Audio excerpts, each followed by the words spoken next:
षोडशों संस्कार की श्रेणी में सबसे पहला संस्कार है गर्भाधान संस्कार। सनातन धर्म की श्रेष्ठता और सौंदर्य यही है कि इस धर्म में प्रत्येक कर्म की महानता है, उसका अपना महत्व है। लेकिन धर्मनिरपेक्ष भारत में अगर कुछ विलुप्त हो रहा है, गायब हो रहा है, तो वो है सनातन संस्कृति। ऐसा इसलिए बिल्कुल भी नहीं है क्योंकि हम प्राचीन हैं, पुरातन हैं, बल्कि इसलिए हो रहा है क्योंकि हम अनभिज्ञ हैं, अननोन हैं। नमस्कार, मेरा नाम है प्रतिभा और आप देख रहे हैं मेरा कॉलम जानिए सनातन धर्म को। अभी कुछ दिन पहले मैं एक वीडियो देख रही थी गोवर्धन मठ पुरी के 145वें शंकराचार्य स्वामी निश्चलानंद सरस्वती जी का। तो उन्होंने एक बहुत सुंदर बात कही कि किसी धर्म को अगर समाप्त करना हो, ख़त्म करना हो, तो उसकी प्रकृति नष्ट कर दीजिए, उस धर्म की संस्कृति समाप्त कर दीजिए, धर्म खत्म हो जाएगा, नष्ट हो जाएगा। और वही हो रहा है। आप खुश हैं कि आप प्रगति कर रहे हैं, रोज़ कुछ नया सीख रहे हैं, आपका विकास हो रहा है, लेकिन ऐसा बिल्कुल भी नहीं है। आप सिर्फ पाश्चात्य हो रहे हैं, आपका धर्म, आपकी संस्कृति विलुप्त हो रही है। क्या आप जानते हैं एकमात्र हिंदू सनातन धर्म ऐसा है जिसमें सबसे अधिक स्वतंत्रता है। आधुनिक भारत या विदेशों में यौन शिक्षा या यौन विज्ञान पर लोग जागरूक हो रहे हैं। वे चाहते हैं कि इस विषय की शिक्षा दी जाए जिससे यौन उत्पीड़न अथवा यौन शोषण ना हो, लोग शिक्षित हों, उनको इस विषय का पूर्ण ज्ञान हो। लेकिन एकमात्र हिंदू सनातन धर्म में संसर्ग या मैथुन या यौन संबंधों के ऊपर एक पूरा ग्रंथ लिखा गया है जिसके लेखक थे महर्षि वात्स्यायन। भाषा है संस्कृति और पुस्तक का नाम है कामसूत्र। इस पुस्तक में कामुकता या वासना की बात बिल्कुल भी नहीं कही गई है। इस पुस्तक में स्त्री और पुरुष के भावनात्मक प्रेम संबंध और मैथुन की कलाओं के विषय में जानकारी दी गई है। ऐसी लगभग 64 प्रकार की कलाएं होती हैं। इसी पुस्तक का इंग्लिश वर्जन आया था 1883 में। वैसे हम बात कर रहे थे गर्भाधान की। प्रश्न उठता है कि गर्भाधान को 16 संस्कारों की श्रेणी में क्यों रखा गया है। तो इसका एक बहुत बड़ा कारण है प्रकृति का विकास, ईश्वर की सृष्टि में आपका सहयोग, एक नई संरचना का उदय। ये कोई छोटी बात तो नहीं हो सकती, राइट। संस्कार अर्थात शुद्धिकरण, अर्थात यज्ञ, अर्थात सहभागिता, अर्थात स्त्री और पुरुष का समान उत्तरदायित्व। सनातन धर्म में स्त्री को सर्वसम्मानिनी कहा गया। क्यों? क्योंकि सृष्टि की संरचना के विकास में स्त्री सबसे महत्वपूर्ण है। यदि स्त्री का संधि विच्छेद करेंगे तो उसमें सब कुछ समाहित है, सत, रज, तम, अर्थात संपूर्ण स्त्री। और पुरुष है स्त्री की संपूर्णता को आधार देने वाला। स्त्री के रज में एक पूरी सृष्टि की रचना के गुण होते हैं, किंतु पुरुष के वीर्य के बिना संतानोत्पत्ति संभव नहीं है। इसलिए गर्भाधान को एक प्रकार का यज्ञ कहा गया है जो स्त्री और पुरुष की सहभागिता से संपूर्ण होता है। इसलिए यह 16 संस्कारों की श्रेणी में सबसे ऊपर आता है। लेकिन अब इस संस्कार का लोप हो गया है क्योंकि अब आकस्मिक उत्पत्ति होती है। एक्सीडेंटल बेबी, मम्मी पापा का मूड बना और बेबी हो गया। अब ये बेबी होगा कैसा? तो बिल्कुल मम्मी पापा के मूड जैसा। और हम दोष देते हैं समाज को, आधुनिकता को, इलेक्ट्रॉनिक गैजेट्स को।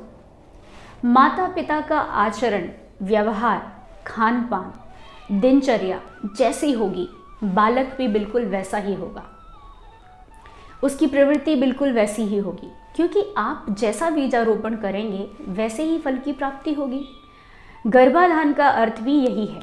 जब एक किसान बीजारोपण करता है तो उस भूमि की नमी, उष्णता, उसकी उर्वरकता सब कुछ देखता है। एक अच्छी और उपजाऊ फसल के लिए सब कुछ। और हम जब संतान की उत्पत्ति की बात आती है तो सोचते ही नहीं है इस विषय पर। अगर आप चाहते हैं कि आपकी संतान कुशल हो, ज्ञानी हो, धनी हो, स्वस्थ हो, सफल हो, तो आपको भी यही करना होगा। सही समय, सही विचार, सही आचरण, सही व्यवहार और सही नियम का पालन।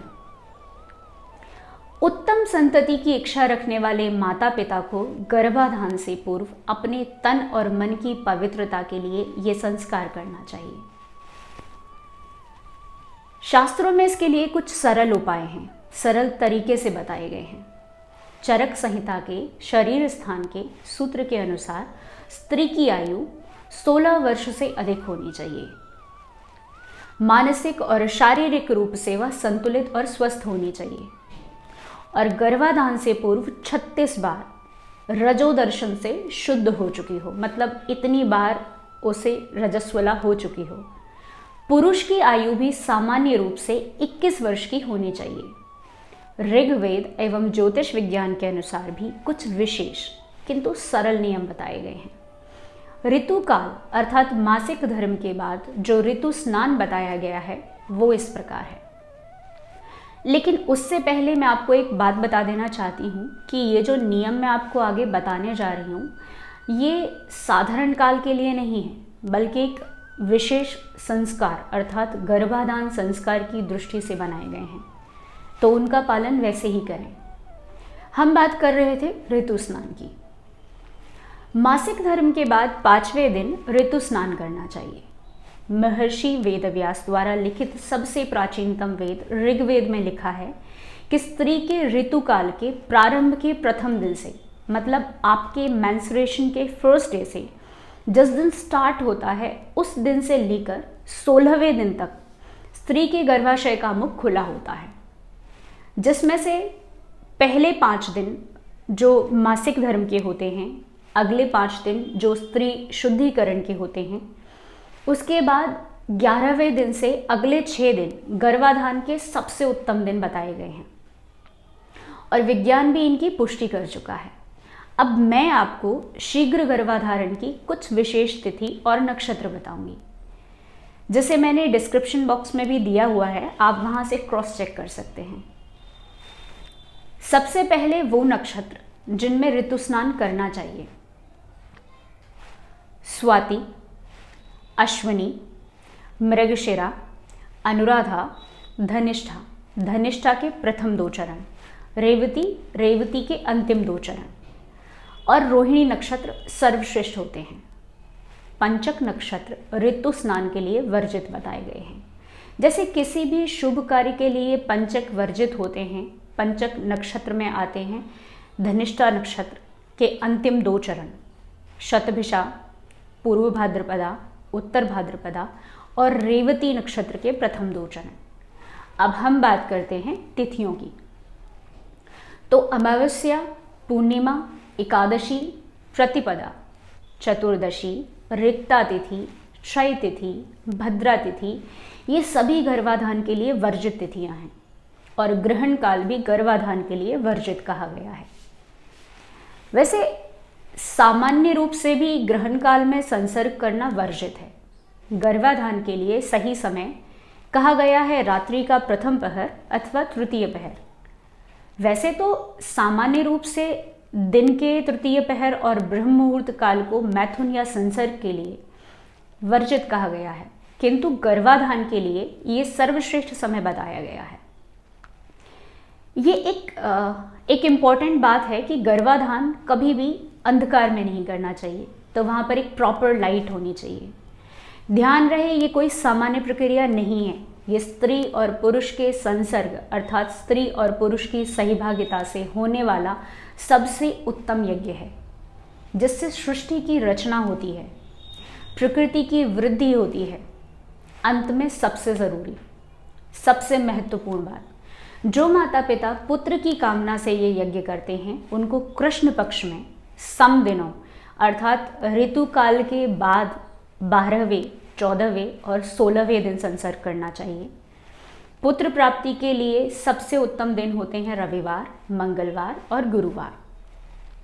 वहीं यदि माता पिता पुत्री की कामना से ये यज्ञ करना चाहते हैं तो उनको शुक्ल पक्ष में विषम दिनों अर्थात ऋतु काल के 11वें, 13वें और 16वें दिन संसर्ग करना चाहिए।